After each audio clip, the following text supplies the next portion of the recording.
Bom, boa noite aos que estão presentes, boa noite aos que estão nos ouvindo no remoto. Daremos início, então, à nossa mesa de número 4, a última mesa do 5º Encontro Nacional História e Marxismo, a mesa intitulada Desafio da Luta de Classes e a Conjuntura Atual do Governo Lula. Compõe, então, a mesa o professor Davi Maciel, da Universidade Federal de Goiás, e o professor Gelson Rosentino de Almeida, da UERJ. Então, conforme nós aqui conversamos previamente, o Gelson, então, começa, uma apresentação de cerca de 30 minutos, em seguida a gente passa a palavra para o Davi fazer também a sua fala, ok? Então, Gelson. Bom, obrigado, Rafael. Sempre um prazer estar aqui ao lado de você, professor Rafael Brandão, companheiro de todas as horas aqui do Grupo Tempo, do Território, Movimento Social de Geração de Poder, do DCH, do PPGHS, da UERJ, professor Davi Maciel, também um grande companheiro do GT História e Marxismo, da Universidade Federal de Goiás, companheiro com quem aprendi muito e lembro sempre dos nossos primeiros embates. Nós discutimos primeiros antes de sermos amigos. Acho que isso diz tudo sobre uma amizade. Não, eu tenho certeza que hoje chegaremos a um... Bom,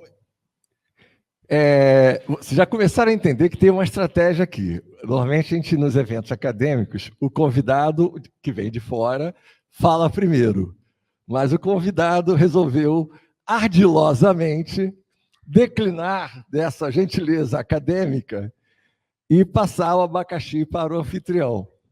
Então, eu vou falar primeiro, dando a oportunidade depois dele bater em seguida. Mas, enfim, a gente faz certas coisas para os amigos, Tamo junto.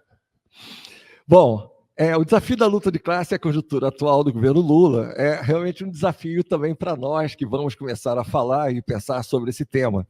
A realização da análise de conjuntura ela sempre resulta no risco de reproduzir a imagem de alguém que puxa um fio que vai desatando o novelo que parece não ter fim. É como se o presente remetesse sempre a um passado que precisa sempre ser repuxado, revirado para poder ser compreendido.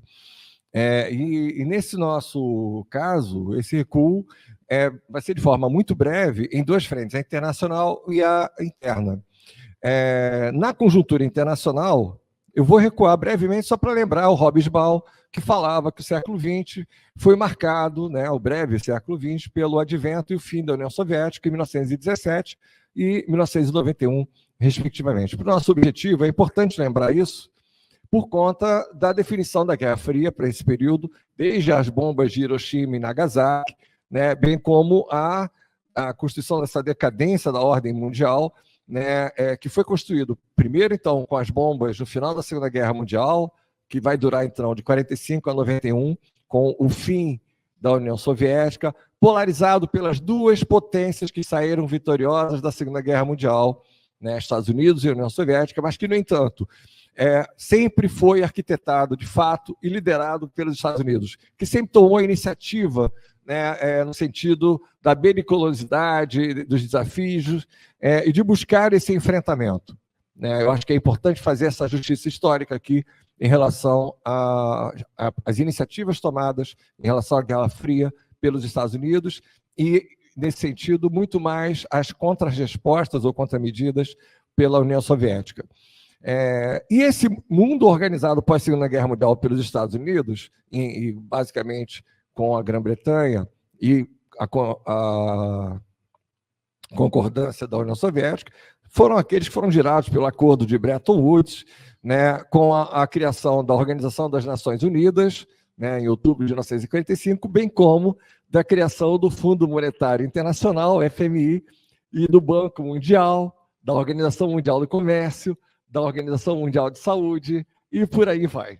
E esse ordenamento começa a entrar em crise no final dos anos 60, com o fim da paridade dólar-ouro, e é agravado com a crise do petróleo em 73, 79, e em 79, especialmente, com o aumento da taxa de juros pelo Fed, pelo Banco Central norte-americano, né? E essa dupla crise, né, ela coloca em choque a continuidade dessa ordem.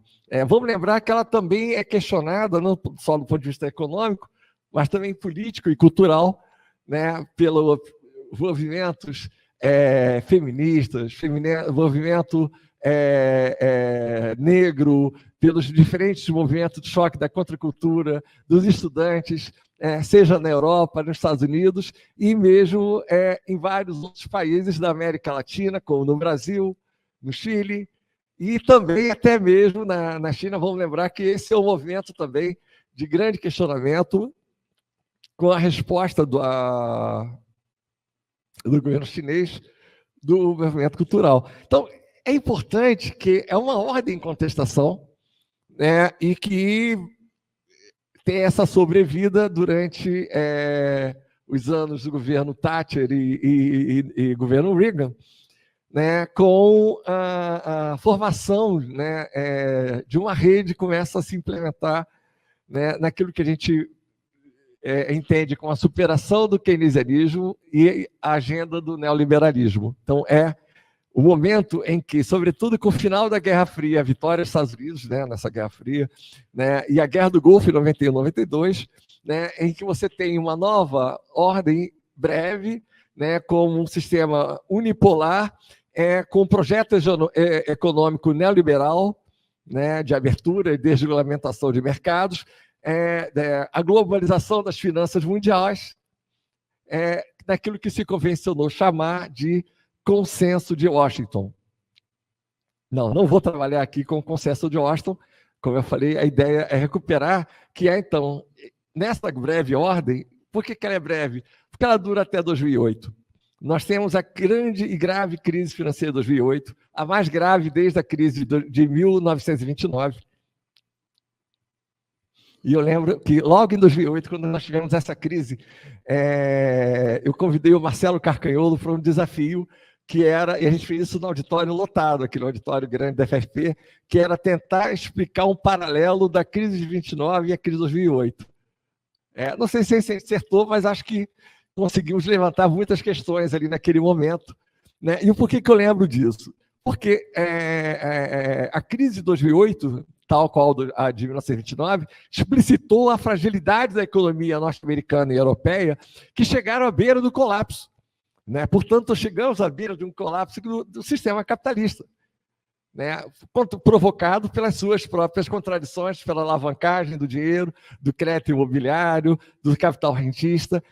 E essa crise ela ainda se agrava, né? Na medida em que você tem um momento de aprofundamento da concorrência com a China, né, uma guerra econômica e tudo mais, como a gente quiser chamar, e logo mais adiante, já com a pandemia da Covid-19, né?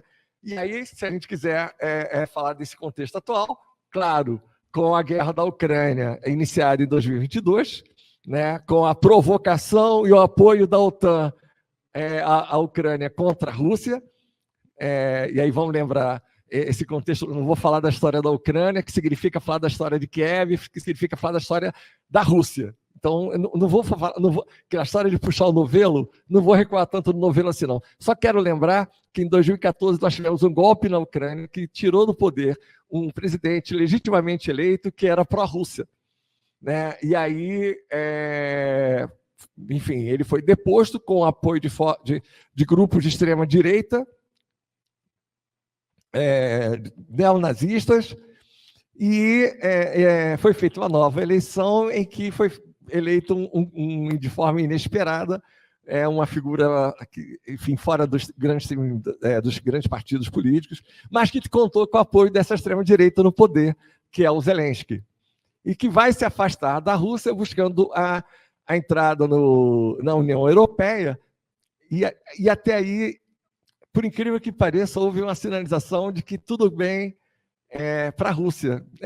A Rússia aceitou, acabou, né, tendo que aceitar o descumprimento dos acordos da OTAN desde 91.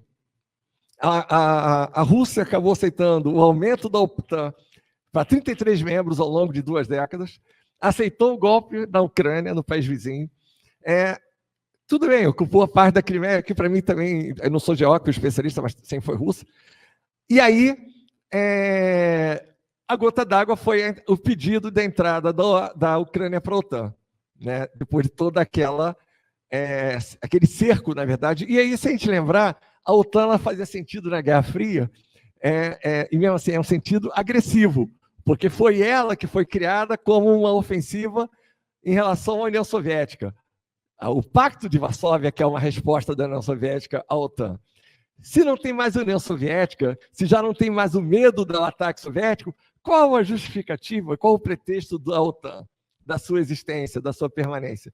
Pior, qual a justificativa para o aumento de membros e o investimento e crescimento da OTAN? A não ser, claro, o faturamento da indústria bélica, tanto europeia quanto estadunidense, mas não só isso, né? A justificativa passa a ser a própria Rússia. E aí, essa é uma questão chave para entender, né, que quando a Rússia ocupa Donbás, ocupa o leste da Ucrânia, que é majoritariamente russo, né, começa a dizer, olha, chega. Então, assim, eu não estou aqui deixando bem claro, não estou tomando exatamente partido. Né? Não tenho maiores simpatias por Putin, mas tenho muito menos simpatia pelo que a OTAN está fazendo e pelo que ela acabou sendo responsável pela guerra que está ocorrendo na Ucrânia. Mas, ao mesmo tempo, a gente conhece a lei de Murphy, tudo aquilo que pode piorar, vai piorar. Nós tivemos as ações de Israel, né, em Gaza, na Cisjordânia e, mais recentemente, no Líbano, na Síria e no Irã, que é um resultado, né, que tem como resultado essas ações que são de um massacre do povo palestino, uma política colonial de Israel na Palestina, né, com ataques e consequências desumanas ao povo palestino na faixa de Gaza, e que tem resultado no desgaste progressivo da credibilidade moral dos Estados Unidos e da Europa. Além de Israel, é claro, que está na lata de lixo da história. Então, de forma resumida, essas questões internacionais, elas também resultam no processo, né, já muito bem descrito aqui, que está a autora minha à frente, que é a Virgínia, no Capital e Imperialismo, no processo de financiarização da economia, da economia, com aprofundamento das desigualdades sociais, né, das migrações como consequências do neoliberalismo e do ultraliberalismo, né, da grave crise ambiental global, né, do escalonamento dessas guerras, que a gente ainda continua sem ter uma previsibilidade de até onde vai. Parece que hoje nós temos assim, o Irã é atacado, mas espera aí, Irã não responde não, segura a viola, como se o grande responsável por não aumentar a escala da guerra fosse Irã e não quem está tomando a iniciativa, que é Israel. Mas voltando aqui, né, então nós temos uma mudança dessa geopolítica mundial, né, mas ao mesmo tempo, essa mudança está ocorrendo com uma crise da democracia representativa, um fortalecimento da extrema-direita na política em vários países. Além disso, a superexploração, expropriação dos trabalhadores ao redor do mundo, a destruição dos recursos naturais e da natureza e a ameaça à vida na Terra, conforme nós conhecemos. Acham pouco? Não é. E é nessa ordem, nesse mundo...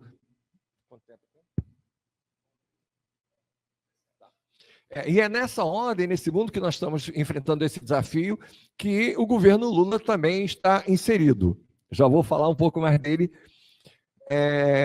Mas eu quero dizer que, apesar disso, a resposta tem sido o aprofundamento do avanço do capital imperialismo, ou seja, um avanço da destruição. Nós cada vez mais procuramos mais recursos naturais, mais exploração de petróleo, seja na bacia do Amazonas, seja no Oriente Médio, seja no próprio Estados Unidos, como esqueci o nome do Bauxito, o da Venezuela, água. Né? Alguns relatórios têm apontado que teremos adiante pelo menos 1/4 da população do planeta sem água, sem acesso à água, em breve. Isso, assim, são questões que estão no nosso horizonte. A gente está falando assim, não de cifras, números, eu vou falar disso adiante melhor. A gente está falando de seres humanos como nós, né? O Piketty tem alertado isso já desde 2013, né? De que há um problema, claro, no capital, em que no longo prazo o rendimento dos ativos financeiros tem aumentado mais rapidamente do que o do resto da população. É óbvio. E isso tem levado, como consequência, ao aumento da concentração de renda, da concentração de capital, dos mega ultra ricos. Ou seja, nós não temos mais milionários, são bilionários. Né? Nós temos, por exemplo, 15 pessoas com fortunas acima de 100 bilhões de dólares. E meia dúzia que chegam lá as suas faixas ali de centenas, quase de 1 trilhão. Né?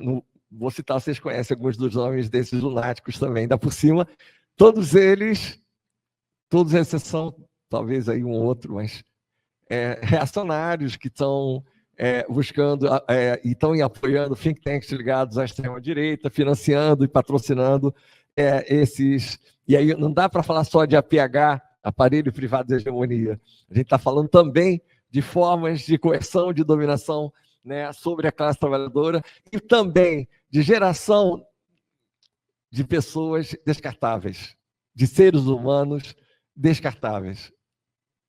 É sobre isso. E, além disso, estamos falando também da captura dos Estados nacionais, que passou a ficar cada vez mais evidente. Não se trata de Estado mínimo, mas de... Acho que a Virginia falou dessa imagem do Bresser, Estado musculoso. Na verdade, é um modelo que cada vez privilegia o grande capital, né, que deve ter, portanto, o discurso da liberdade, do rentista, né, das desonerações fiscais, dos ganhos certos e fáceis. Né? E aqui no país, por exemplo, você tem as grandes perdas de setores industriais com o processo de desindustrialização, né, com um ganho financeiro que passou a ser a principal vítima, né, a principal causa do endividamento público, ou seja, nós pagamos a remuneração do título público, que é emitido pelo Estado para financiar os rendimentos, a remuneração do capital rentista. A gente estava agora há pouco falando sobre a questão do economês, da dificuldade de termos, né, da economia em português e também em inglês, mas eu tento sempre traduzir isso para a linguagem mais acessível. Por quê? Porque muitas vezes esses termos eles tentam meio que encobrir, escamotear aquilo que é óbvio. É o roubo desse capital rentista que está, na verdade, metendo a mão no nosso bolso sem que a gente perceba muitas vezes. É o roubo do grande. A gente fala tinha uma frase, quem rouba galinha é ladrão, quem rouba milhão é banqueiro. Né? E a gente está, na verdade, falando disso. Né? A gente fala de um Estado penal crescente, a gente fala de um país que tem a terceira maior população penal do mundo, mas vai ver quem está na cadeia. Né? Não é que não possa ter. Eu até praticamente hoje sou descrente. Para mim, devia acabar o sistema penal como ele existe. Não devia existir mais. Mas, sobretudo, porque nós só vemos presos, né, os ladrões de galinha. Né? Nós não vemos os grandes ladrões, e aí não estou falando de corrupção apenas, eu não estou falando de ladrão de desvio de dinheiro público apenas, eu falo daqueles que estão expropriando aquilo que são os nossos ganhos, os nossos salários, né? E estão extraindo também não só a mais-valia, mas como a forma de mais-valia transformada em suor e vida, o nosso esgotamento mental, a nossa saúde física e mental, a deterioração de fato da qualidade de vida que nós temos hoje, a falsidade que temos do bem-estar social, do ar-condicionado, da luz elétrica, das redes sociais e tudo mais, com o conforto que temos de ficar sentado na poltrona enquanto somos, na verdade, cada vez sugados, né, por uma Matrix. Nós não estamos entubados, né, como no filme. Nós estamos conectados na vida real, vivendo essa realidade que nos colocam. E é muito interessante pensar, porque grande parte desses acordos, né, dessa dívida, elas foram gestadas a partir do Plano Brand, com o FMI, o Banco Mundial, as bênçãos do Tesouro Americano. No Brasil, elas foram incorporadas também às normas legais, né? A Constituição Federal com a Emenda 95, aprovada em 2016, já no governo golpista de Temer, né? Quando foi definido a lei, como ela é conhecida, do teto de gastos, que duraria 20 anos. Gente, alguém imagina que isso seria aprovado? E foi. Uma lei que define um teto de gastos por 20 anos, engessando o crescimento do país, investimento e tudo mais. Bom, evidentemente, essa medida absurda, ela não sobreviveu por muito tempo. Ela foi revogada. Claro, mas foi revogada por algo muito melhor? Não. Ela foi substituída pelo que ficou conhecido como arcabouço fiscal, né? A Lei Complementar 200 de 2023, né, editada pelo governo Lula. Lula 3, né, na verdade, mantendo a ordem do teto de gastos sociais com flexibilização mínima, com crescimento real máximo de apenas 2,5% ao ano e ainda sujeita a arrojadas metas de superávit primário, que incluem diferentes cortes, inclusive na agenda social, né, que o Lula insiste em chamar de investimento, não é gasto. No entanto, na hora do corte, está cortando o investimento social, né? Enquanto não impõe limite ou controle algum ao gasto financeiro com a dívida pública. E ai dele se fizer isso, porque a mídia vem abaixo, a banca vem abaixo, a Faria Lima vem abaixo, e vai todo mundo bater palma porque não sabe que está sendo roubado com isso. A gente tem que abolir o arcabouço fiscal, tem que deixar claro, o arcabouço fiscal não interessa à população. Esse rigor orçamentário só interessa ao capital rentista. Na verdade, precisamos de ter recursos públicos cada vez maiores para investimentos necessários, urgentes, em saúde e bem aplicados na educação, com remuneração digna para os profissionais da saúde e da educação, investimento no setor cultural, na base dos artistas locais, nos investimentos das comunidades, que cheguem aos pontos de cultura, efetivamente, com valores que façam a diferença na vida das pessoas. Você está falando do cenário internacional e agora embocou no governo Lula, porque para vocês entenderem como as coisas estão conectadas. Eu falo o tempo todo da dupla inserção, da dupla determinação, tanto externa quanto interna. Então, esse novelo ele foi agora enrolado propositalmente. Porque a gente não está falando simplesmente de algo que está lá fora, porque está aqui dentro. Nós internalizamos essas regras, né, como se fossem nossas. Nós repetimos e macaqueamos essas regras, né, como papagaios repetem a exaustão, porque elas são passadas e repetidas também a exaustão nas telas e redes, né, que nós recebemos. Informação não é conhecimento.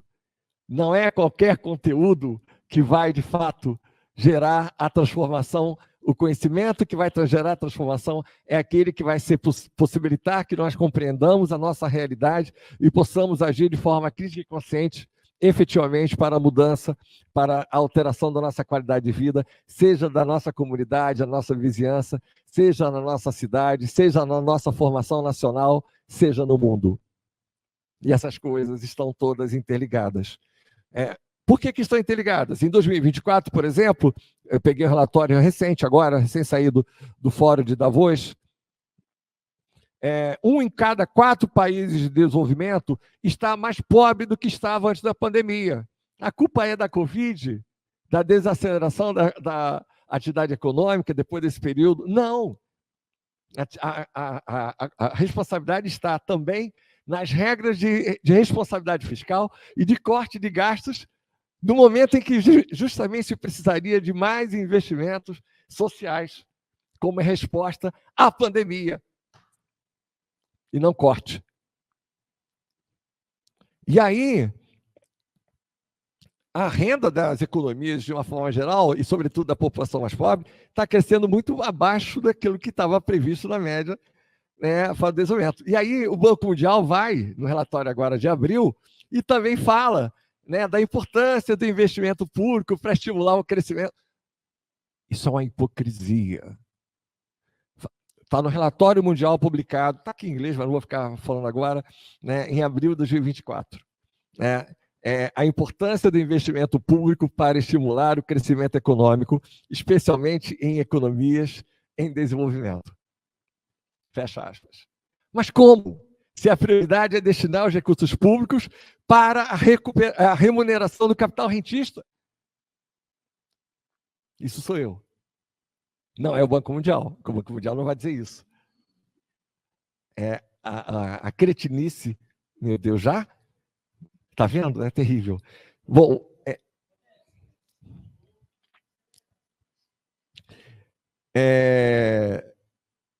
eu ia falar um pouco mais do contexto aqui da América Latina. Eu vou tentar passar mais, porque eu já descobri agora aqui. Diante dessa situação, eu vou tentar só falar uma coisa que eu acho que é importante. Diante dessa situação que a gente tem vivido, eu acho que é importante lembrar. Cadê? Eu tinha anotado aqui, eu botei em algum lugar, agora perdi. Eu ia falar dos BRICS, e não apenas da formação dos BRICS, enquanto bloco político, econômico, ainda não é nenhum bloco militar, nem nada, mas sobretudo como uma forma de articulação alternativa à formação de uma nova ordem mundial, multipolar, e uma forma alternativa ainda a essas agências, né, que estão hoje completamente capsuladas por formas completamente já decadentes ou obsoletas, como o G7, né, a OTAN, né, e o próprio Conselho de Segurança da ONU. Então, hoje, o Conselho de Segurança da ONU deveria ser, no máximo, lá um G20, não um G7. E o BRICS, ele é uma alternativa, de fato, né, para esses países, buscando uma alternativa independente àquilo que era exatamente o Banco Mundial, com o novo Banco de Desenvolvimento, que a presidente Dilma é a presidente e deve ser reconduzida, né, na gestão da presidência do banco, né, que investiu, por exemplo, 5 bilhões de dólares na recuperação do Rio Grande do Sul. Vocês sabiam disso? Isso foi divulgado na mídia? Saiu na Globo? Não. Mas foi. São 5 bilhões do novo Banco de Desenvolvimento diretamente investidos lá, fundo perdido, na recuperação do estado do Rio Grande do Sul. Como é que você sabe disso? Fui lá procurar notícia lá no banco da China. E assim, é impressionante, porque ele foi criado apenas em 2014, ainda como uma resposta à crise de 2008, né? E é uma alternativa. A sede dele é em Xangai. Outro dia alguém perguntou, falei, não, ela está em Pequim. Foi um erro meu. Não está funcionando? Não. Porque eu acho que eu tirei da direção.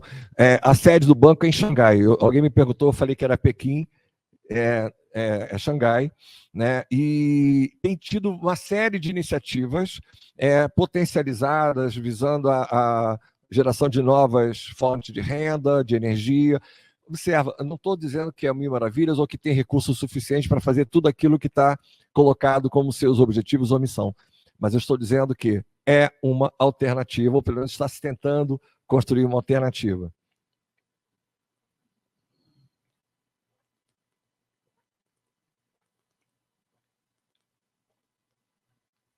E com uma participação que tende a ser equilibrada e paritária entre os membros fundadores, o que também possibilita um equilíbrio maior entre os membros, e não o que acontece atualmente no Banco Mundial e no FMI.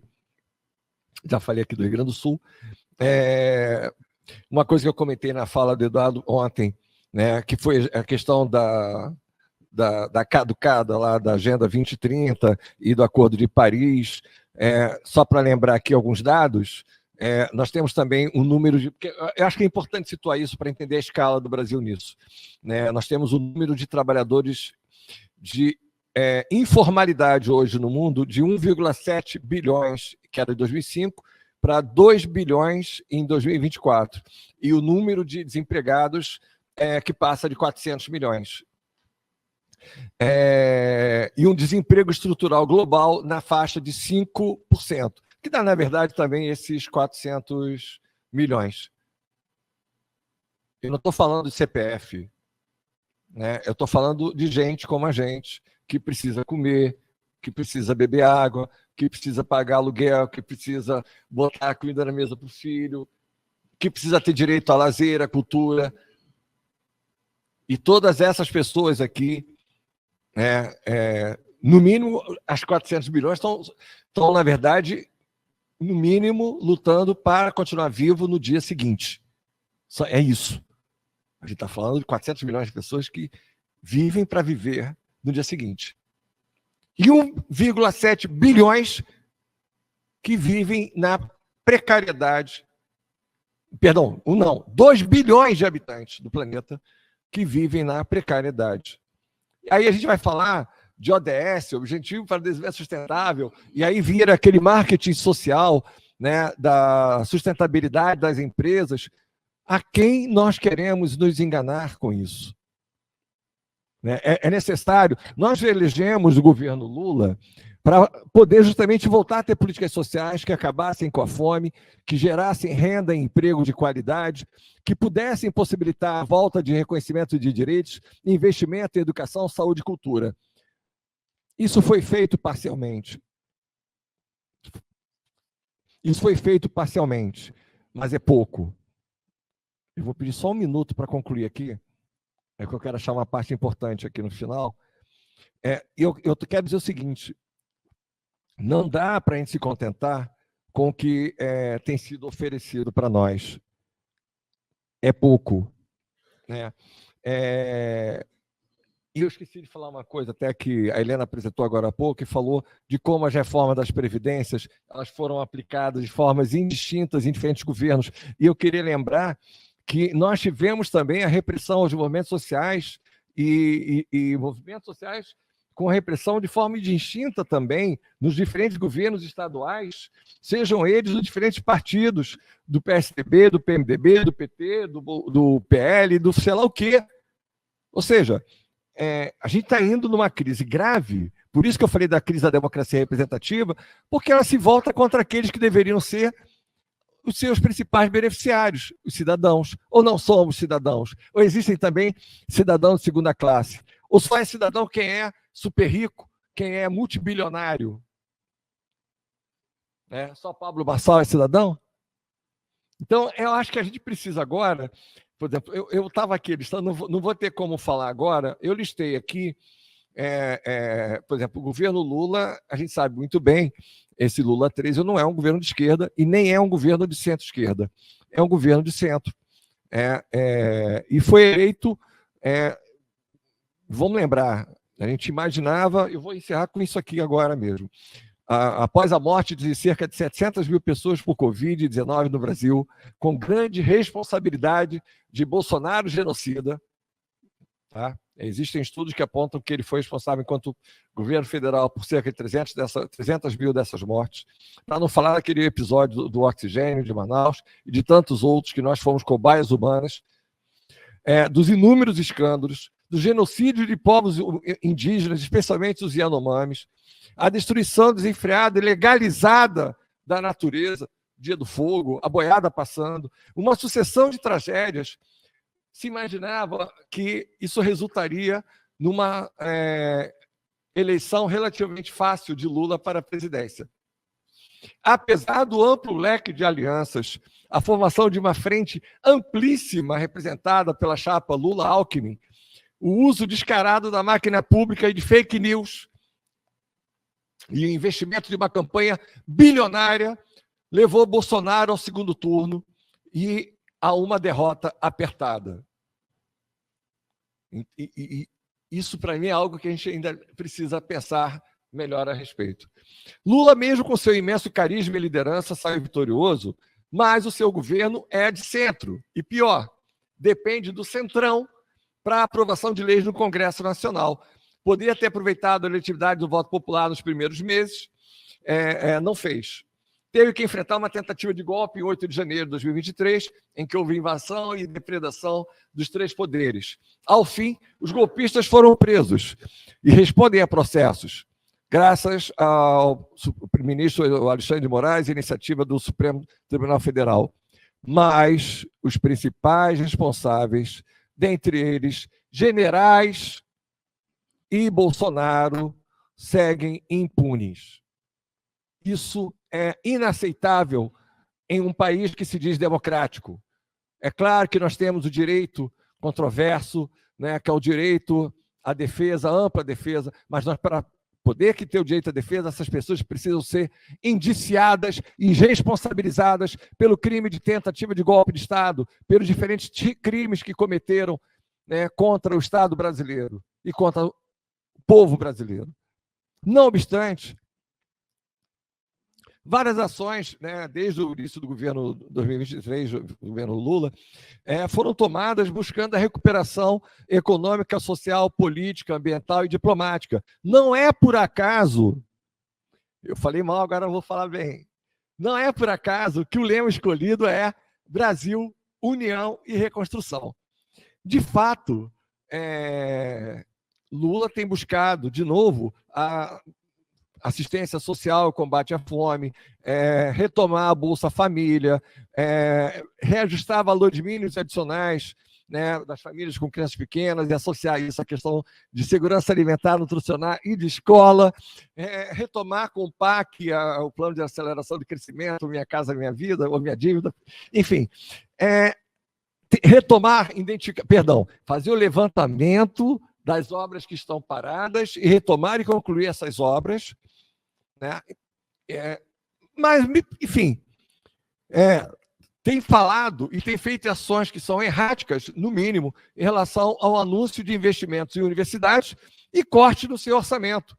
E, no fundo, quando você espreme, né, buscando esse levantamento, e foi exaustivo que eu fiz, estou falando aqui sem ler, um texto de quase 30 páginas, então vocês imaginam que não foi falta de levantamento, não tem nenhuma política marcante, que tenha sido efetivamente determinante nas áreas que geraram grandes expectativas, como saúde, educação, cultura e meio ambiente. Do meio ambiente, a gente tem aquela expressão, não, eu tenho que estar aqui apagando incêndio. Literalmente, o que o governo tem feito é apagar incêndio.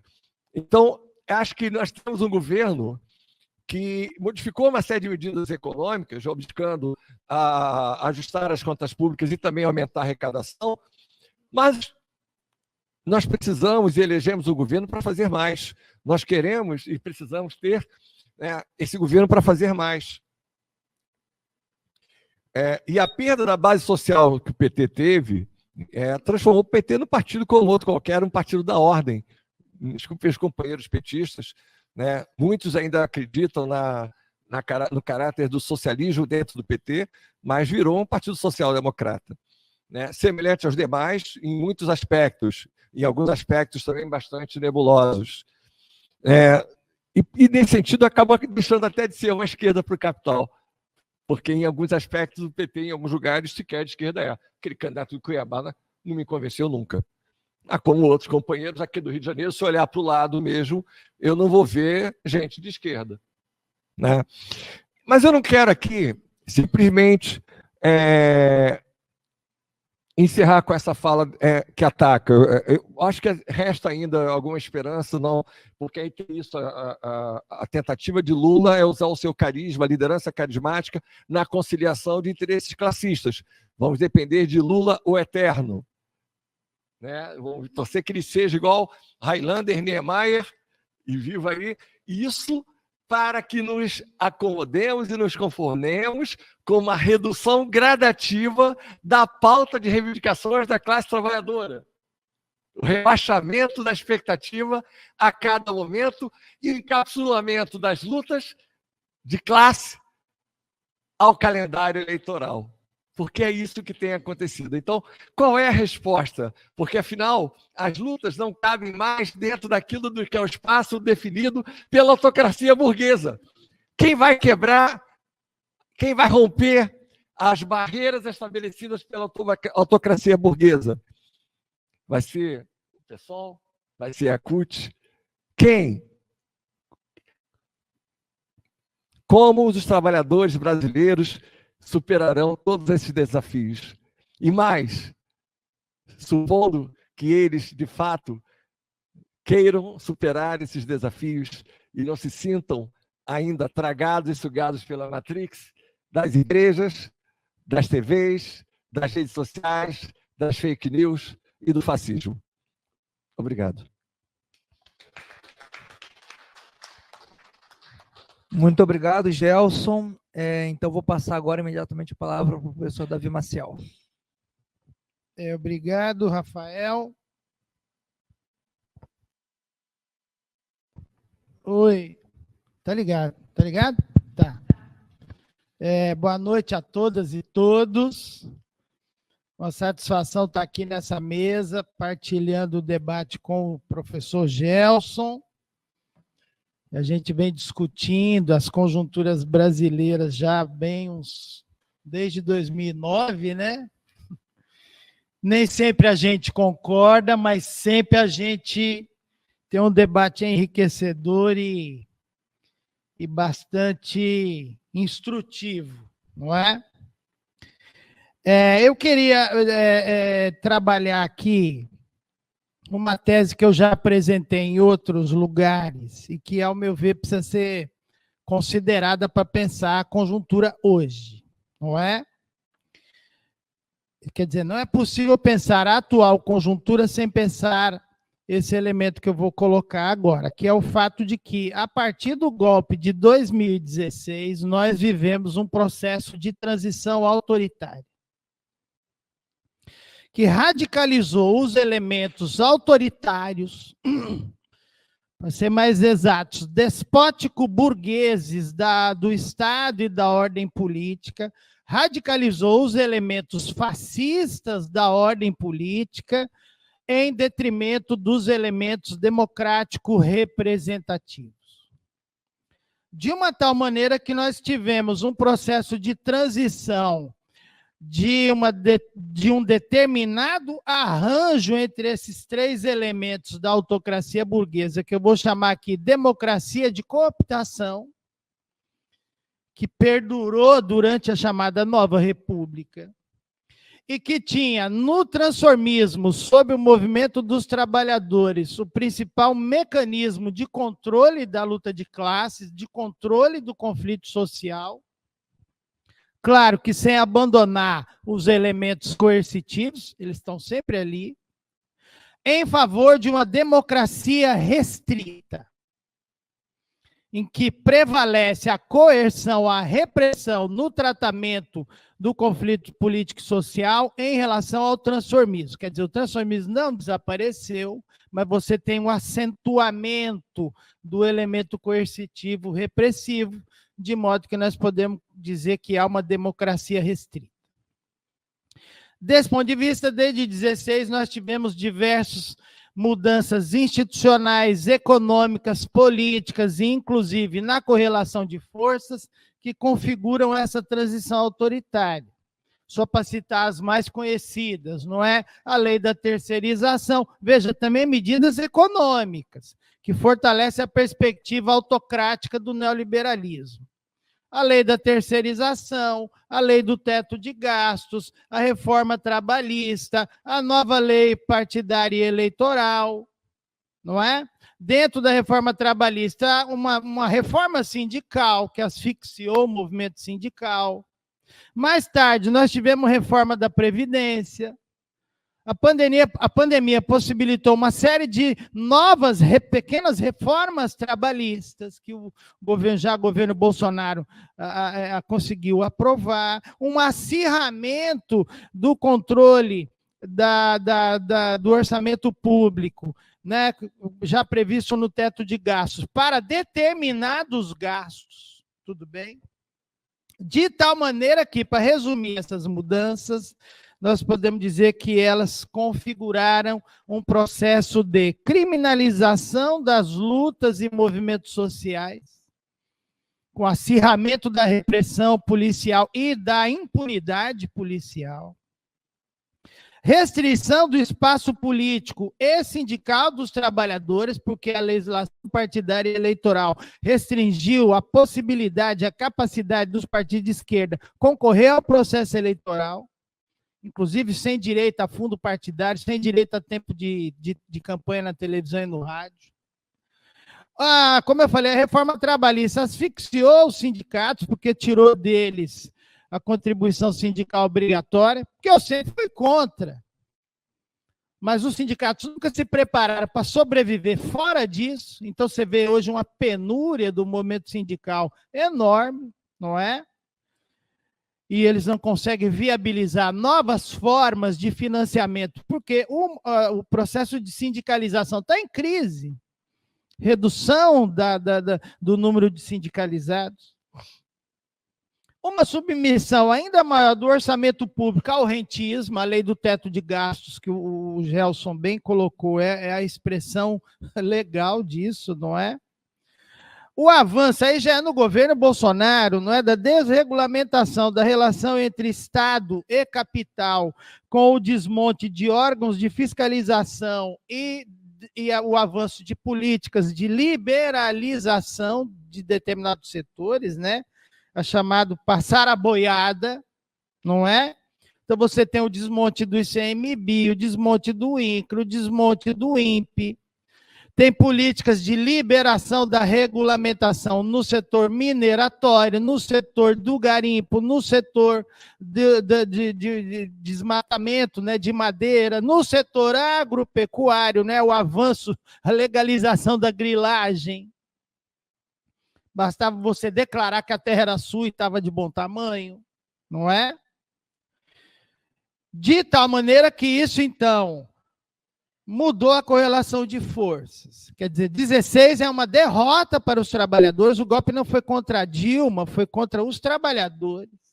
Há uma ofensiva burguesa contra o mundo do trabalho, e isso significa, no plano político, que a política brasileira ela migrou cada vez mais, o seu eixo migrou do centro para a extrema-direita, a direita e a extrema-direita.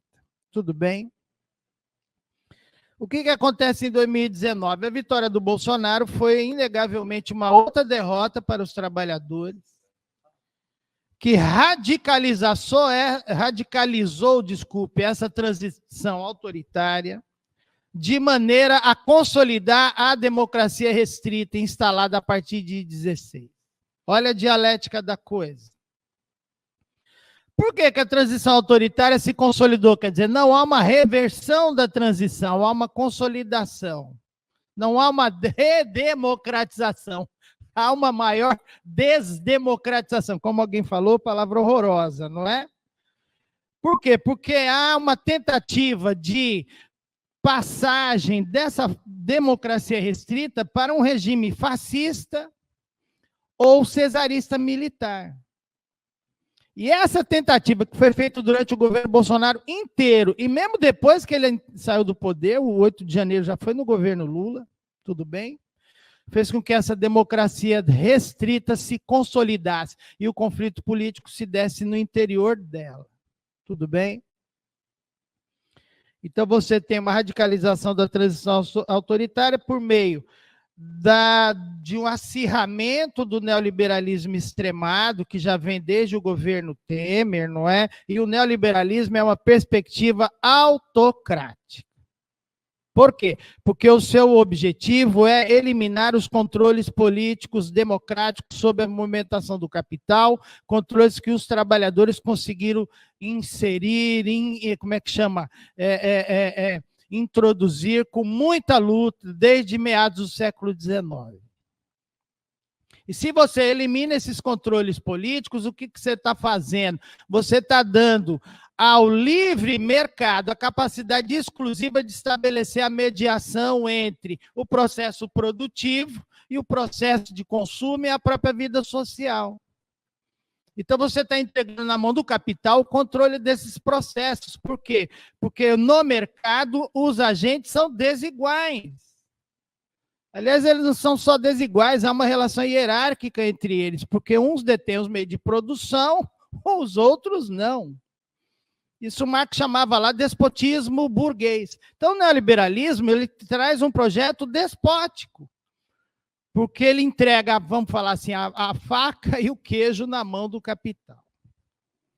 Então, isso reforça os elementos autoritários do Estado e da ordem política, reforça os elementos despótico-burgueses. E o governo Bolsonaro radicaliza o neoliberalismo se a gente comparar com o Temer. Tudo bem?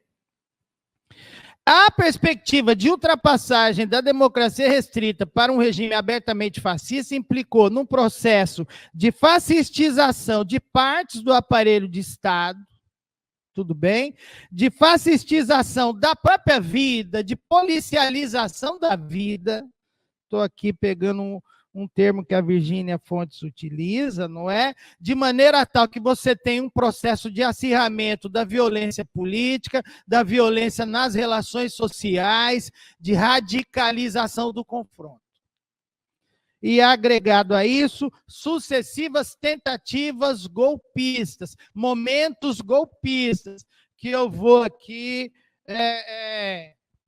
narrar para vocês pelo menos 3 grandes momentos golpistas em que o governo Bolsonaro tentou a sua marcha sobre Roma. O que é a marcha sobre Roma? Vocês sabem, é a insurreição popular, farsesca que seja, que possibilitou ao Mussolini assumir o poder. Não é um golpe militar. Não é um golpe judicial, parlamentar, midiático, que nem foi o de 16. É uma insurreição popular onde o líder fascista se coloca numa posição plebiscitária diante das massas, diante do seu movimento, e essa pretensa vontade popular de mudança legitima a ascensão dele ao poder. Isso foi tentado em maio de 20, quando ele se insurge contra as medidas sanitárias que governadores, prefeitos e o próprio STF estavam introduzindo, e você tem uma série de manifestações, de bloqueios de estrada, de motociata, de carreata e mais o que, favorecendo essa perspectiva de que o povo está do lado do governo. Você tem um longo período golpista entre março de 21 e setembro. O 7 de setembro é o momento chave desse segundo período, não é? Quando você tem uma tentativa de mobilização nacional que perpassa todo esse período, confronto com o STF, marcha sobre Brasília, passeatas, e o 7 de setembro é um momento decisivo, onde ele abertamente diz que não vai respeitar o STF e que ele vai virar a mesa. Com a presença do ministro da Defesa, com a presença do comandante do Exército, com a presença do Malafaia, quer dizer, a sua base inteira.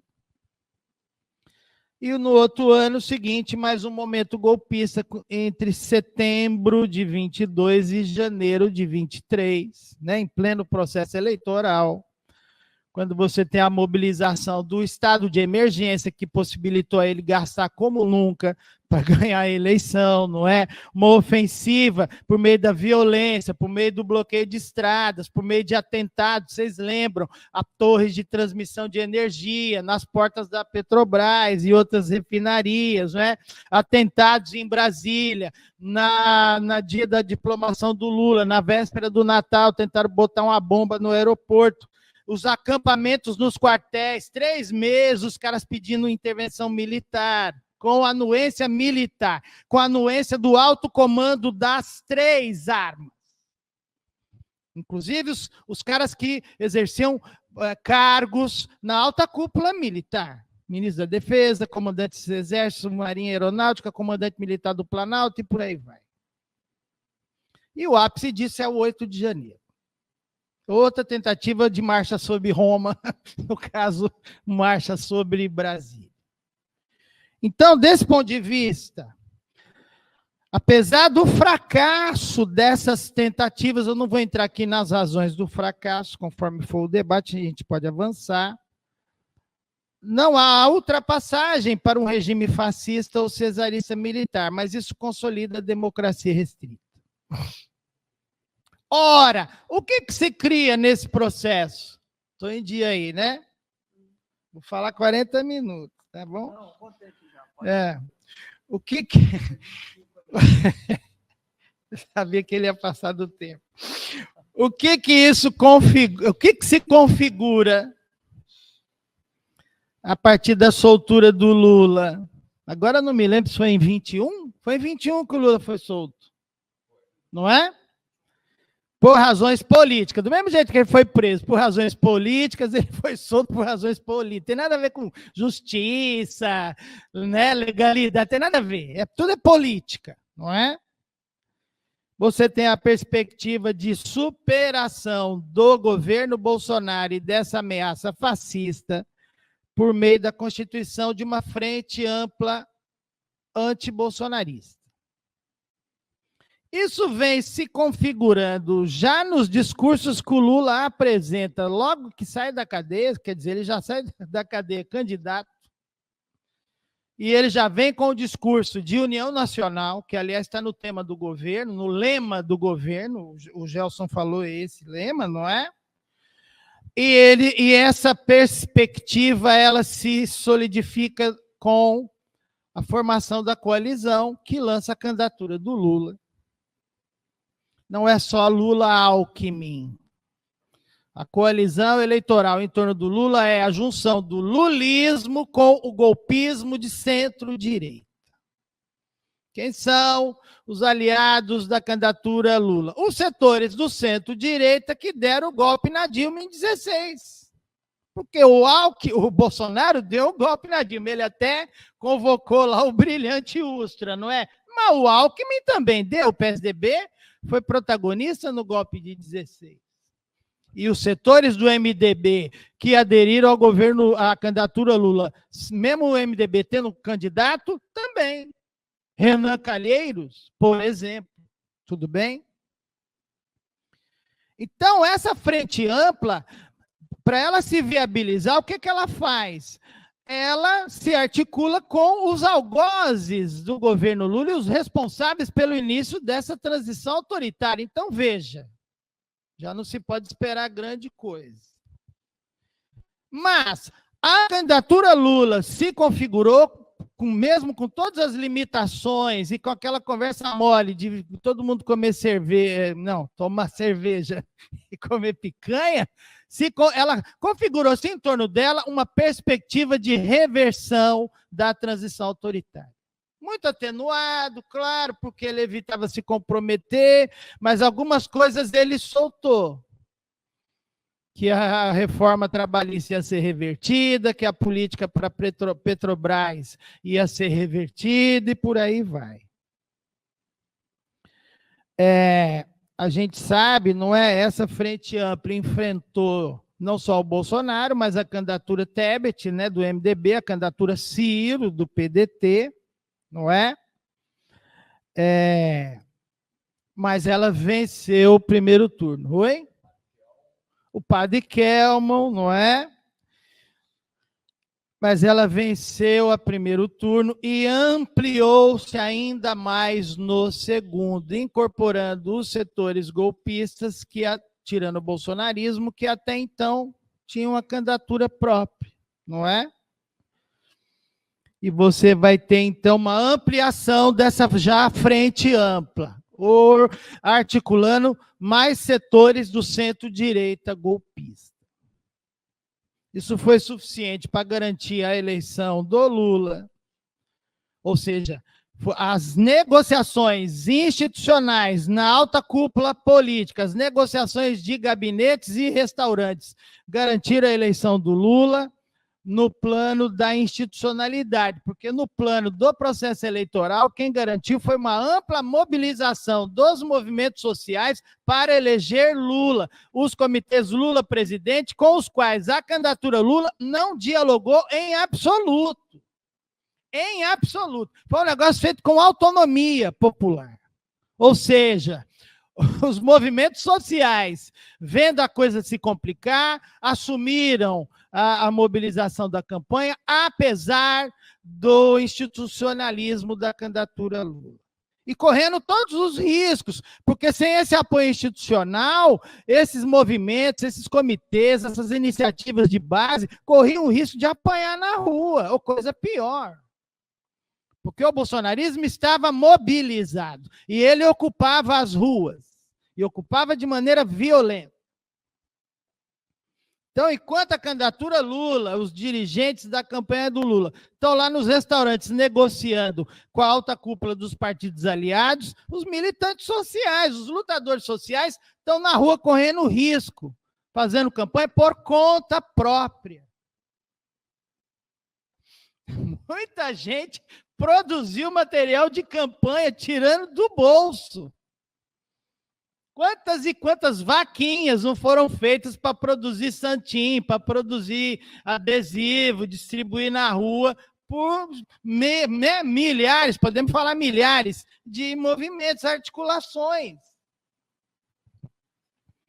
Olha, eu vou falar para vocês, eu só consegui distribuir material do Lula, da mão, que veio da mão do PT na véspera da eleição.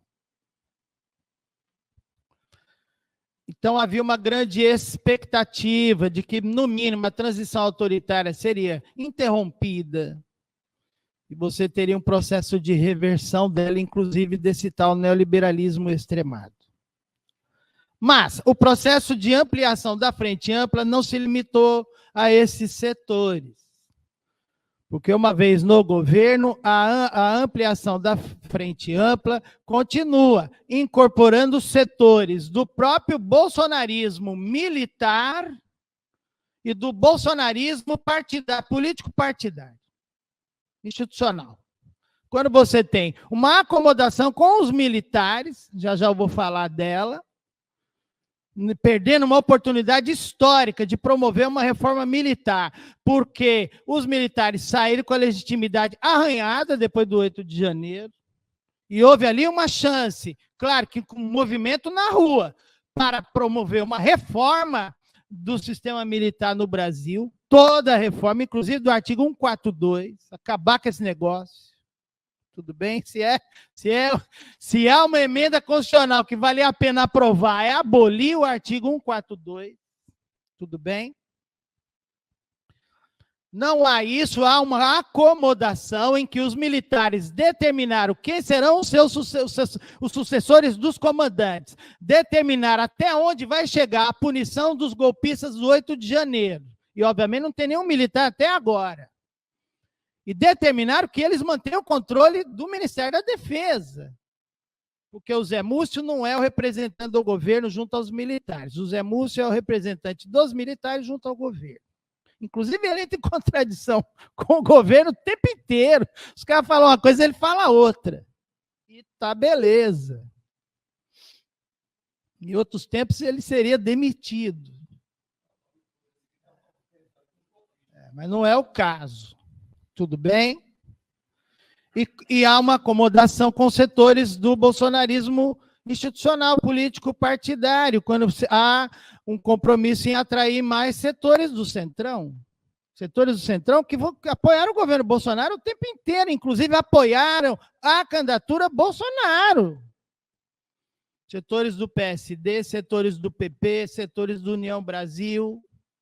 Não entrou o PL no governo. Bom, mas também, pelo amor de Deus, mas isso também tem uma razão. Tudo bem?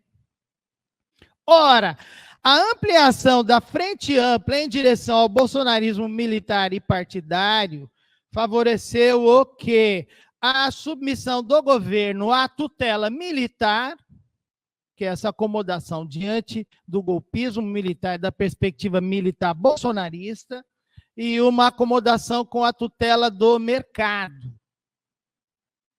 seja, a tutela do mercado que se impôs ao governo Temer e de lá para cá aos outros governos, se mantém no governo Lula. Então, isso favoreceu o quê?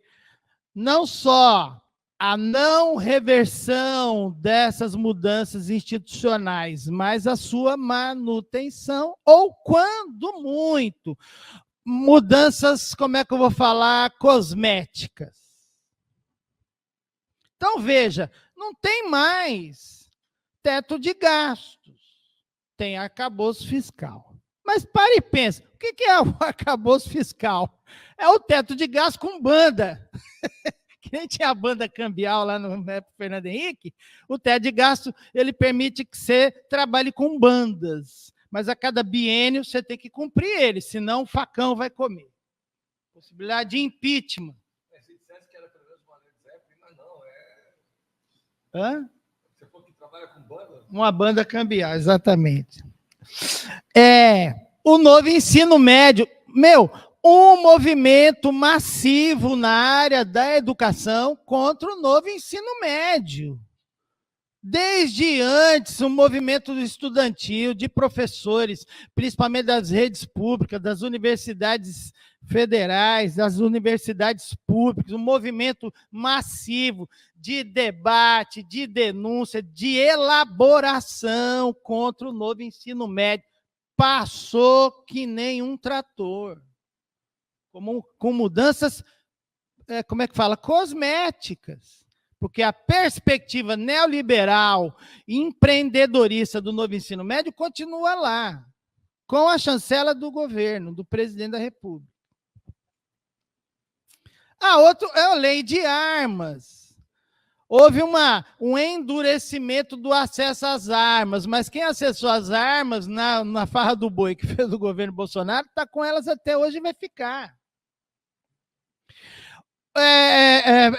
Cancelou o programa do Bolsonaro de criar 216 colégios militares federais pelo Brasil afora. Isso foi cancelado, mas os que foram criados continuam lá. E os colégios militares estaduais, ou melhor falando, colégios policial militares estaduais, são em torno de 500 no Brasil afora, continuam nos mesmos lugares, com os militares entrando em desvio de função, porque a função de militar não é ser diretor de escola, menos ainda coordenador pedagógico, ou BADEL, como é que chama? BEDEL. Tudo bem? Nada, nenhuma lei, nada.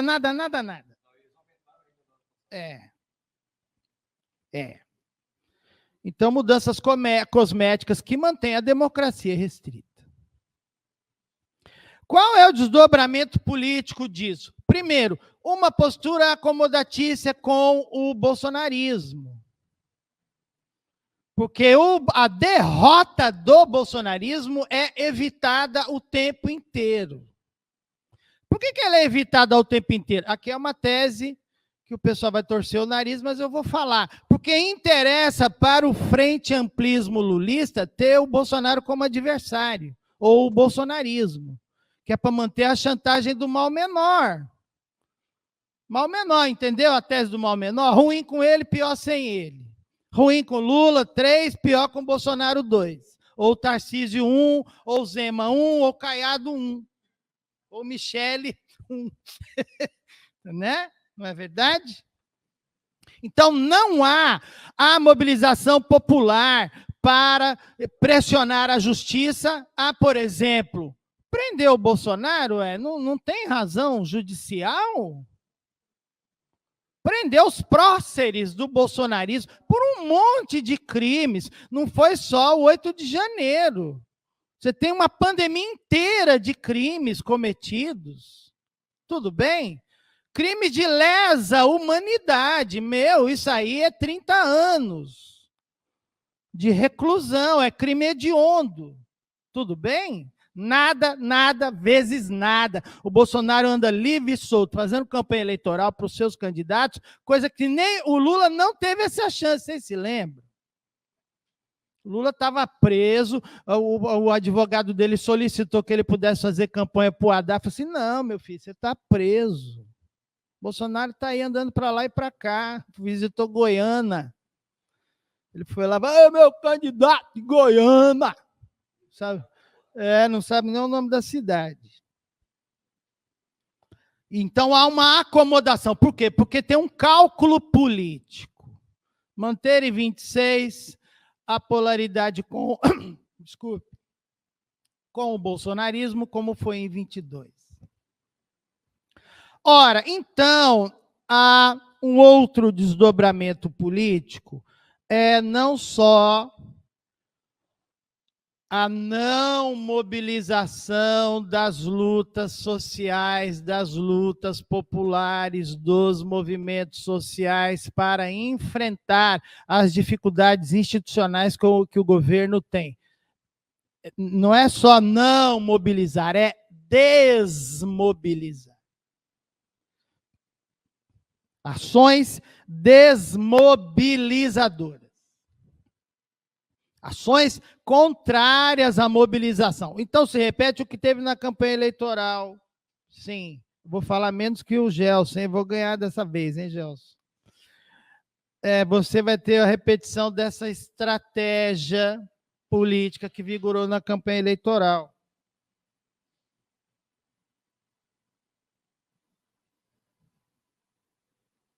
Não ter mobilização, e quando ela ocorre, trata a mobilização de maneira truculenta. Vejamos o debate sobre o novo ensino médio. O governo simplesmente deu de barato. O que ele fez? Ele, como é que chama? Ele sentou em cima do projeto uns 2 meses para pensar e encaminhou do mesmo jeito. Encaminhou do mesmo jeito. O caso mais emblemático, a greve dos professores e técnicos das universidades federais e institutos federais, que o governo tratou com uma truculência que não se via há muito tempo. Inclusive, privilegiando entidades fantasmas do movimento docente. Ou seja, uma atitude autocrática. Você não reconhece a legitimidade das organizações que os trabalhadores criaram. Você legitima uma entidade que você criou de dentro do Ministério da Educação, você tirou ela da gaveta. E vai chamar ela de representante dos professores, que é coisa que ela não é em lugar nenhum. Menos ainda lá em Goiás. E é com essa entidade fantasma de cartório, de gaveta, que você assina um acordo horroroso, onde as promessas de campanha em relação à educação foram traídas. Não é só aumento para professor, são verbas. E essas verbas, além de elas serem diminuídas, eu acho que elas, nem o tal do PAC da educação, que ele anunciou aí 5 bilhões, não é? Vai sair. Eu não vi ainda, parece que ia sair a lista dos cortes, não é? Que a Tebet e o Haddad estão planejando, não sei se saiu ontem ou hoje, que a gente está aqui envolvido o dia inteiro. Então, mas aposte que saúde e educação estão na ponta de lança para ser cortados. Então, o resultado, você tem uma acomodação com a institucionalidade, uma negativa da mobilização popular contra esse cenário da democracia restrita, não é? E aí, gente, vamos e venhamos. Se está difícil no Congresso, porque a maioria dos parlamentares são de direita ou extrema-direita, como é que você aprova alguma coisa? É um povo na rua, porque isso eles burros eles não são. Mobilização popular, para pressionar por leis favoráveis aos trabalhadores. Nada disso acontece. E o resultado é o quê? É um processo onde o eixo político migra ainda mais para a extrema-direita com as últimas eleições municipais. Há uma leitura predominante de que quem ganhou foi o centro-direita, né? Os partidos do centro-direita, principalmente PSD, MDB e União Brasil. Mas alto lá. O PL cresceu absurdamente, que é de extrema-direita, o Republicanos cresceu absurdamente, proporcionalmente cresceu mais que o PSD, o PL, tudo bem? E Os candidatos vitoriosos desses 3 partidos ditos de centro, muitos deles bolsonaristas. Bolsonaristas, mas que está no União Brasil, que está no MDB. Então, isso fortalece a extrema-direita em nível local, dando a ela mais capilaridade ainda do que ela já tinha e cacifando a sua participação no processo eleitoral de 2026 ainda mais. Então, desse ponto de vista, eu posso dizer que o governo Lula III é o 3º governo do golpe de 2016. Nós tivemos um primeiro governo, Temer, o segundo governo, Bolsonaro, o 3º governo, Lula III. Por quê? Porque não rompeu e tudo indica que não vai romper com a transição autoritária, com o neoliberalismo extremado, com essa tutela militar e do mercado que foi instituída e que determina a própria dinâmica do governo, fazendo o governo, inclusive, trair promessas de campanha, o estelionato eleitoral. Antigamente a gente chamava assim, estelionato eleitoral. 5 minutos. Então, desse ponto de vista, para reagir, para manter essa estratégia de transformar o lulismo no eixo da frente ampla anti-bolsonarista, e o governo vai ter que ir para a direita ainda mais, vai fazer concessões a esses setores de centro-direita, inclusive os setores bolsonaristas que aderiram ao governo, ainda mais. Por quê? Porque a extrema-direita descobriu que ela também precisa fazer uma frente ampla, antilulista. E eu acho que a candidatura Nunes em São Paulo é uma espécie de laboratório disso. Uma frente ampla de extrema-direita. Tudo bem? O que obriga, então, o governo Lula, porque ele abdica da luta popular, coisa que o Petros na Colômbia não faz. Mas aqui o governo faz. Então, o caminho é qual? Negociação institucional. E você vai negociar com quem? Então, não me espantaria que o espaço do PSD, do PM, do MDB e do União Brasil e do PP no Ministério crescesse. Agora, antes do Natal. É um presente que a gente vai ganhar no Natal, né? Rodrigo Pacheco no Ministério da Saúde. Porque eles também não vão querer ministerinho que não tenha grana. Não custa nada, tudo bem? O que significa o quê? E agora eu vou encerrar, viu, Rafael? Os trabalhadores, os movimentos sociais, os movimentos populares, os partidos socialistas que têm uma perspectiva de superação da ordem não podem ter ilusão nenhuma com a trajetória e a dinâmica do governo Lula. Deixado ao seu bel prazer, a tendência é ele ir ainda mais para a direita e, desse ponto de vista, a tal democracia restrita se consolidar ainda mais. Tudo bem? A única possibilidade de reversão dessa transição são os trabalhadores se mobilizando para pressionar pelas mudanças, para pressionar pela reversão. Senão a chantagem do mal menor vai se manter. Eu me lembro na nossa greve. Muita gente fala assim, agora que o Lula não vai ter nosso voto mesmo, né? Colegas, professores, com raiva do acordo que o governo enfiou na nossa goela. Eu falei, vocês vão votar no Caiado? Vocês não estão morrendo de raiva do Lula. Vocês vão votar no Tarcísio? Vocês vão votar no Caiado? Vocês vão votar no Zema? Ou no próprio Bolsonaro? Então o governo está tranquilo. Ué, ele está tranquilo, porque a chantagem do mal menor vai vingar de novo em 26. Tudo bem? Então, desse ponto de vista, a perspectiva dos trabalhadores tem que ser de autonomia, de auto-organização, de independência política e ideológica diante do lulismo, diante do bolsonarismo, e assumir uma perspectiva socialista emergencial. Falamos isso no debate de ontem. Ou é isso, ou vai acabar a terra. O Goiás vai virar um deserto. Eu vou ter que ir lá para a Patagônia, vender minha casa lá e morar lá na Patagônia. Ou na própria Antártida, que vai virar uma área agricultável. Né? Não vai ter gelo mais lá. Então, desse ponto de vista, eu acho que a gente não precisa ter ilusões. E aí, em relação ao que eu falei o ano passado, eu comecei a minha fala aí dizendo isso, que eu apresentei uma tese já, né?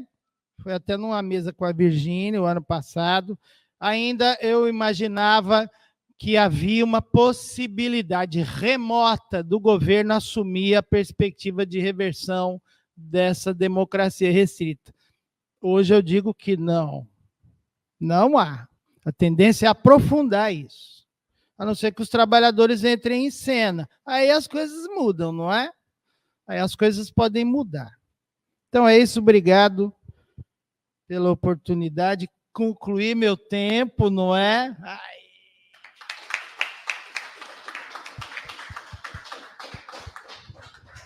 Muito obrigado, Davi. Então, a gente agora vai abrir para as perguntas, tá? Eu só vou pedir para que sejamos breves, né, nas questões, para que a gente tenha tempo do debate. Mas antes de abrir para as perguntas, eu vou aqui privilegiar o pessoal que está nos assistindo online, né, o colega André Guiot, né? Ele comentou, né, no Intercept hoje, estratégia Tato, né, o Gilmar Tato. Acusado de boicotar bolos, defende guinada do PT ao centro, explica segredo da periferia.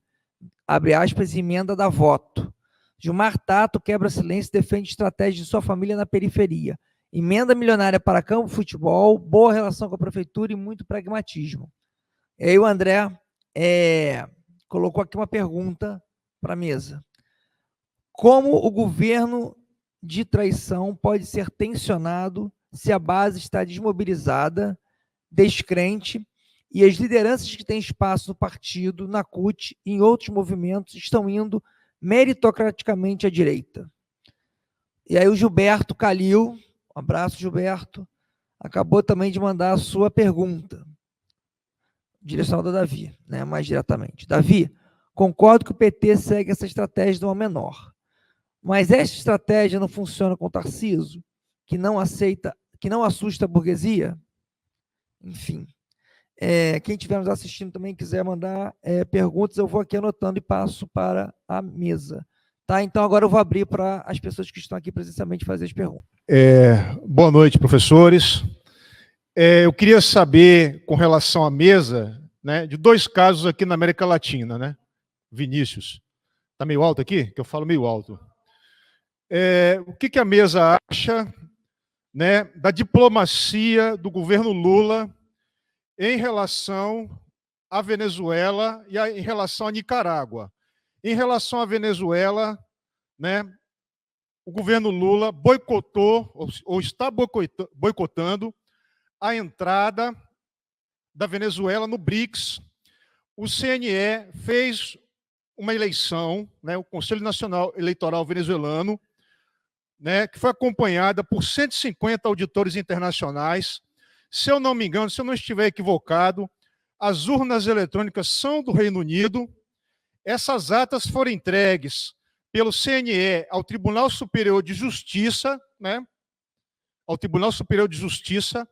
Os demais partidos, né, os partidos de oposição, eles têm acesso às atas eleitorais, né, e a opinião pública internacional, né, da indústria cultural do imperialismo, negando as eleições, a validade, a legitimidade das eleições bolivarianas, e o governo Lula e a esquerda brasileira fazendo coro em relação a isso. O outro caso é em relação à Nicarágua, né, com relação, quanto a Ortega, né, há um bispo lá, se eu não me engano, um prelado, que estava apoiando o golpe de Estado, estava pedindo para os seus partidários, né, promoverem atos de terrorismo em prédios públicos, mobilizando a população para efetuar uma revolução colorida. Essa é a minha interpretação, né? A partir de leitura de algumas mídias, né, do consórcio investigativo internacional. Eu gostaria de saber a opinião da mesa, né, em relação à situação da Nicarágua e em relação à situação da Venezuela, né, que eu vejo que o governo brasileiro, dentro de uma perspectiva subimperialista, talvez sendo chantageado, né, pelo imperialismo yankee, né, está se imiscuindo, né, está se ingerindo nas políticas, né, desses dois países, né, desses dois estados soberanos. Então, Gelson, você falou um negócio, eu não concordo com a tua leitura, eu acho que você achar que o governo está tentando é uma loucura, porque o governo está simplesmente massacrando o que podia surgir de luta. Então, isso é você diz que ele precisa fazer mais, ele simplesmente abandonou qualquer estratégia de luta. Lógico, ele poderia ter feito mais. Ou o PT poderia ter, pelo menos nas suas alas mais combativas, voltado a impor a luta, e não a pedir, a esperar que o governo faça. Acho que você falou uma coisa interessante, porque você disse que o PT virou partido da ordem, social-democracia. Seria bom se fosse social-democracia, né? Nem social-democracia. E aí, nem mais esquerda para o capital. Eu acho que é isso. Acho que a tese que o Davi está mostrando é que o PT foi uma esquerda para o capital até o golpe de 16, até 2013, quando ele perdeu utilidade para o conjunto da classe dominante, porque ele não tinha mais a ascendência sobre as massas populares. Eu acho que foi essa a grande questão. Então, ele ali deixa de ser uma esquerda para o capital e passa a ser uma esquerda sem capital nenhum, nem popular. Muito brevemente, primeiro, João, você tem toda a razão, e foi isso, aquela coisa de fazer uma análise breve, eu peguei o como referência para poder falar do que era o contexto da Guerra Fria, a questão do Bretton Woods, e fazer um mapa um pouco mais amplo, geral, para depois também pegar o intervalo entre 91 e 2008 e as questões mais contemporâneas. Mas você tem toda a razão, e tudo aquilo que você apontou, que são, na verdade, elementos da luta que não são contínuas e não são necessariamente rompidas.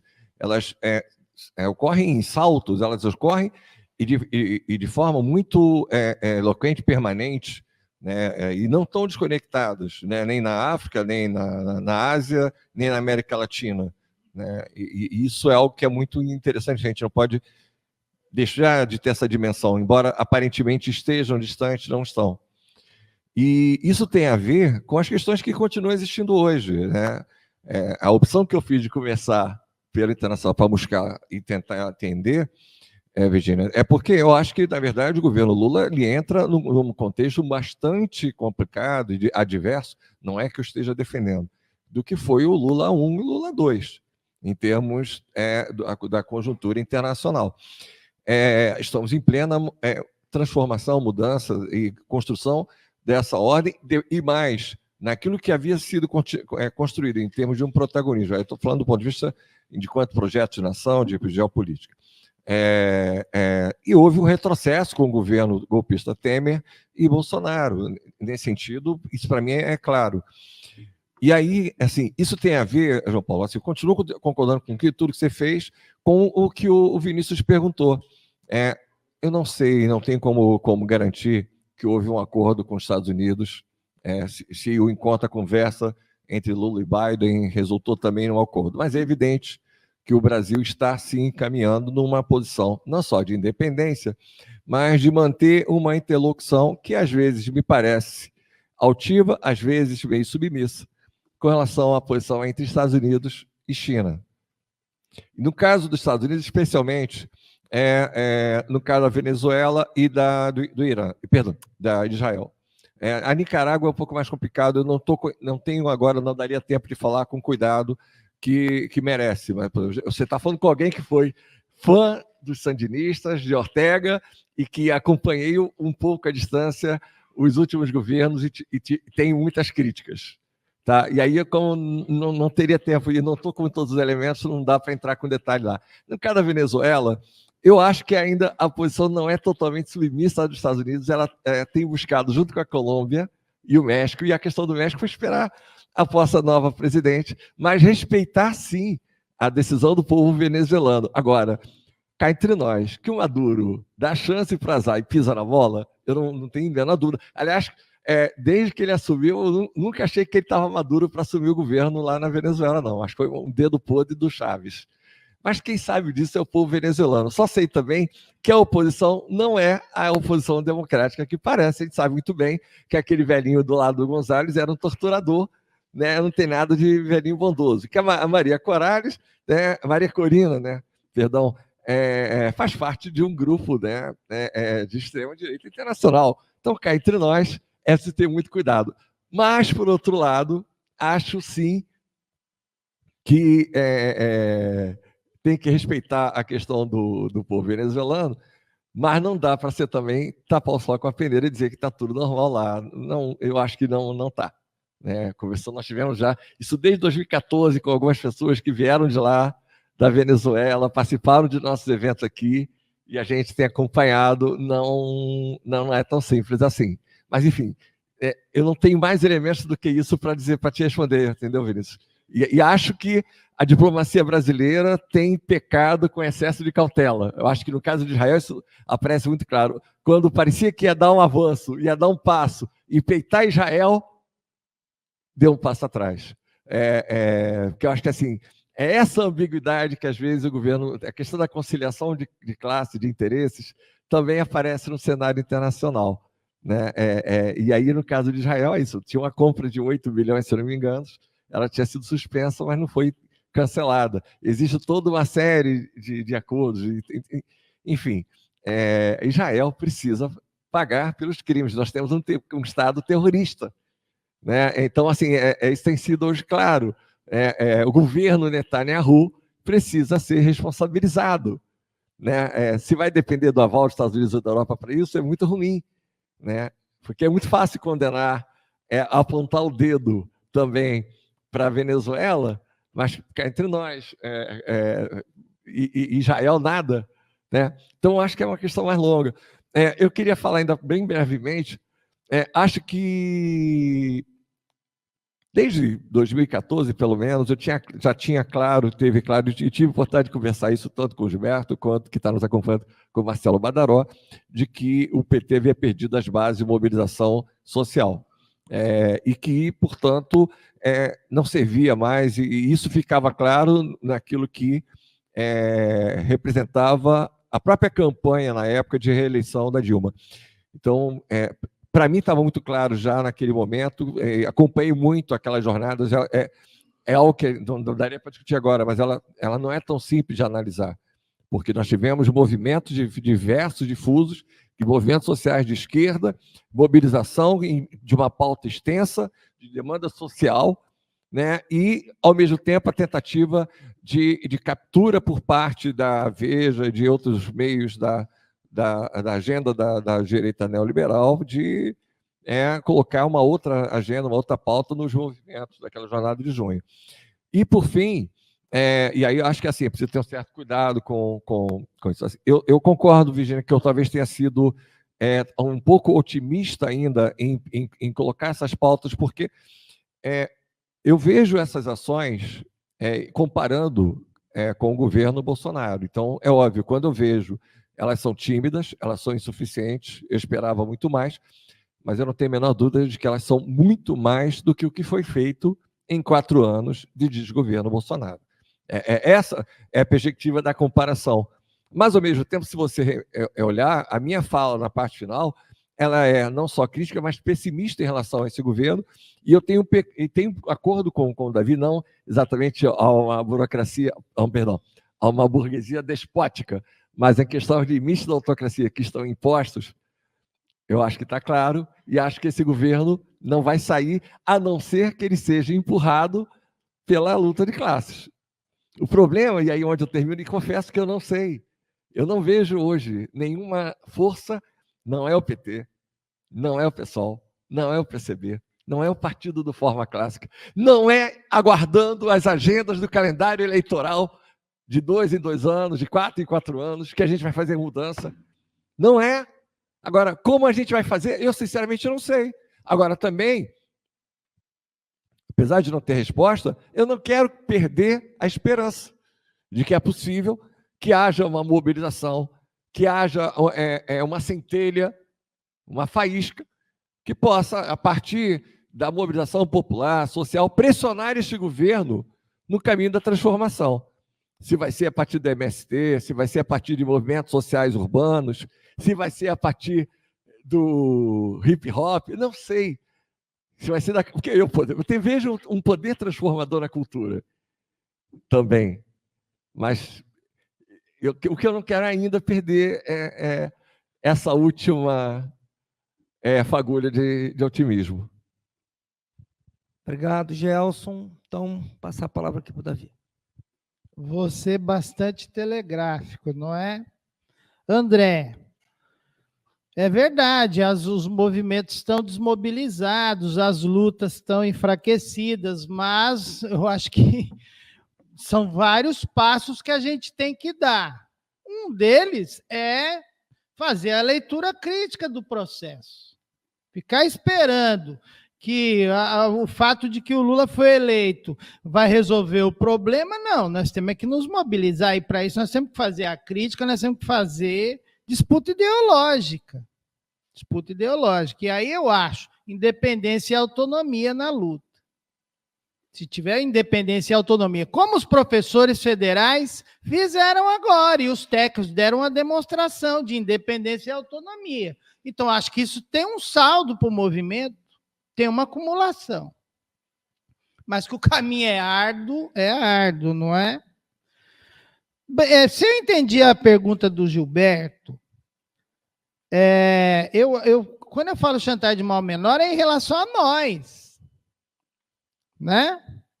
O governo Lula representar uma chantagem do mal menor em relação a nós, que queremos muito mais do que o governo dele oferece. Mas que, por outro lado, não queremos de jeito nenhum o governo Tarcísio. Essa que é a chantagem, não é? Se a extrema-direita consegue criar uma frente ampla e ela consegue dialogar com setores de centro, a chantagem do mal menor passa a ter do lado de lá também. Porque se você é de centro, você não gosta lá muito do Tarcísio, mas gosta menos ainda do Lula. Mas aí, pegando a provocação do Gilberto, mas você aí não acha, é em relação Davi, a nós. Que o Tarcísio vai se guardar em relação a 2030 para o enfrentamento do Lula, o enfrentamento de 2026 com o Lula para 2030? Tem muita ele agora faz a reeleição segura dele em São Paulo. Não dá para prever. Não, tudo bem. Eu não só estou te questionando, prever. Que eu acho que talvez seja esse caminho. Eu acho que isso é uma especulação, principalmente o Kassab que faz ela. Agora, 2 anos.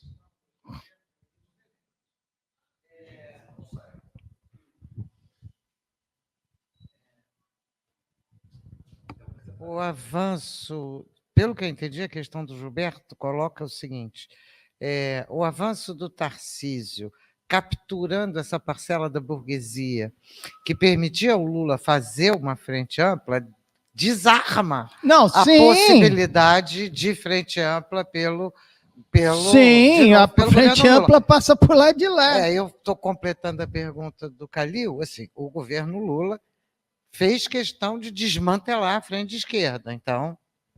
Não, quem vai para o isolamento não é o bolsonarismo, é o lulismo ou a extrema-direita. O Vinícius, que já foi embora,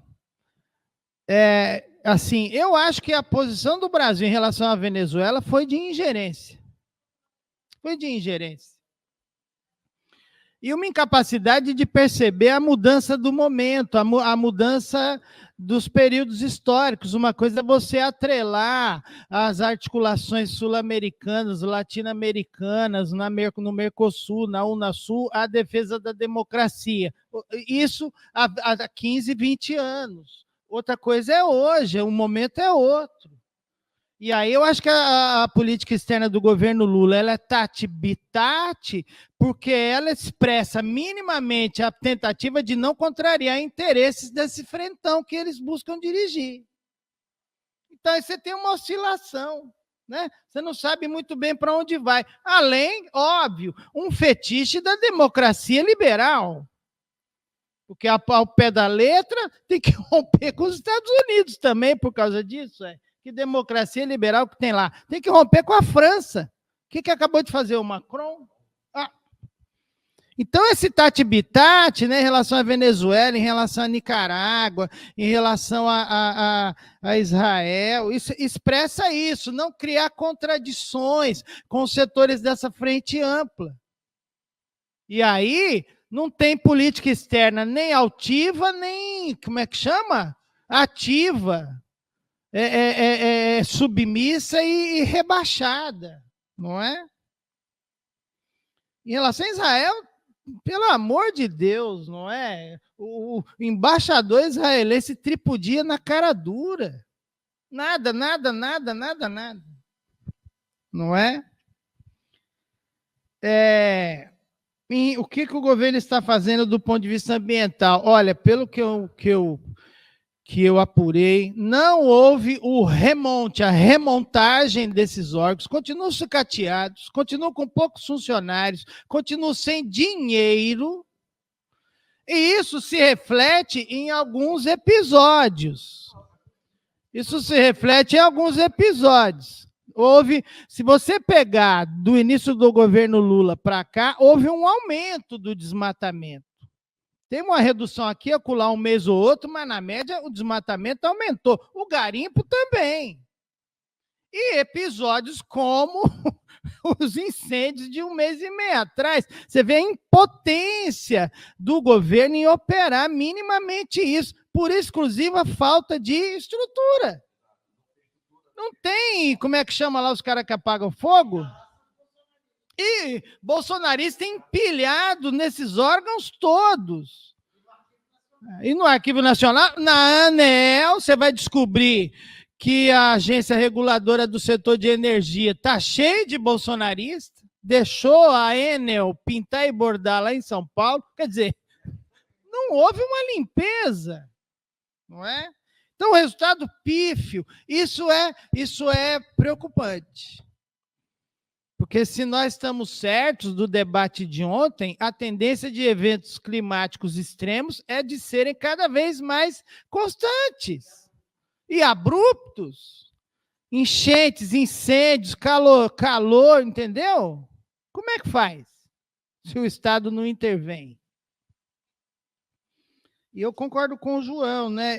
Esse método do governo Lula tratar as lutas e os movimentos sociais, quer dizer, atrai. O caso clássico são como é que chama? As conferências nacionais. Tinha um monte, o Fernando Henrique inventou isso, segundo mandato, e o Lula ampliou. O Fernando Henrique tinha umas 8, o Lula ampliou no primeiro mandato para 34. Conferência Nacional de Saúde, Conferência Nacional disso e daquilo, elabora planos gigantescos, lindos, maravilhosos. Pelo que eu apurei, em 2010, final do governo Lula 2, essas conferências todas tinham gerado uma única lei. De todas as centenas de propostas que essas conferências deram origem, uma só virou lei, em 8 anos de governo. Então, isso para mim é cooptação e esvaziamento. Hoje ainda é pior, porque nem isso está funcionando. Você vê o debate sobre o novo ensino médio truncado. Quando ele viu que ia perder o controle, ele resolveu sentar em cima do projeto. Não, nós vamos adiar a execução por 2 meses para depois voltar com tudo articulado. Então, nem isso, esse modo petista de tratar os movimentos, não é? E, chantagem, Com a gente ele fez chantagem. Com a gente ele fez chantagem. Tá. Eu ia dar tchau, Gelson. Está na porque hora. Em 2011 eu tinha tchau. publicado um artigo, aquele livro com o Cid, e a gente já tinha apontado isso entre o substantivo e a forma. A mesma conclusão que você chegou. A gente mapeou, eu tinha mapeado todas as conferências realizadas no governo Lula 1 e 2, e a partir do que tinha sido feito o modelo de participação popular, né, que o PT preconizava, e que o Fernando Henrique fez um arremedo lá.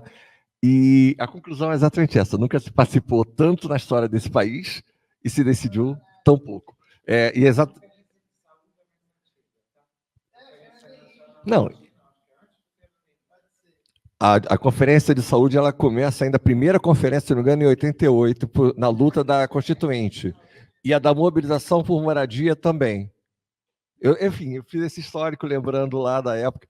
Só que é isso, eram outros contextos e a gente continua aqui nessa luta até hoje, e isso é óbvio, se você parar para pensar como historiador crítico que nós somos, olhando no retrovisor, dá um desânimo. Então é isso, gente. Você que encerra, obrigado. Não, só para Davi, o Gilberto comentou aqui, tá? Ó,